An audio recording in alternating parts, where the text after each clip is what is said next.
Well, South Sudan's delay in honouring its commitments has prompted the UN Security Council to raise the prospect of a possible arms embargo.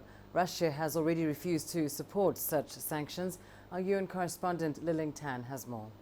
The threat of an arms embargo against South Sudan may be back on the table, following a report from Secretary General Ban Ki-moon to the Security Council that called into question the South Sudanese government's willingness to work with the United Nations on the ground. President Salva Kiir agreed this summer to accept 4,000 more peacekeepers into South Sudan and also to improve access for the 12,000 troops already stationed there to do their job.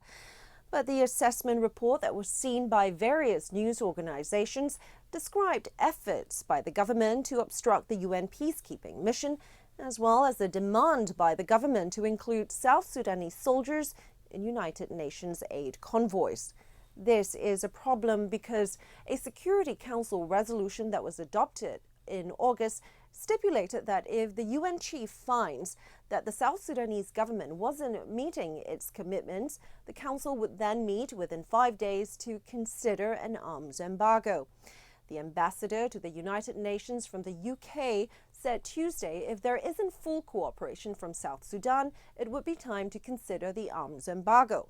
But Russia is against the idea, saying the assessment did not indicate that South Sudan was impeding the process.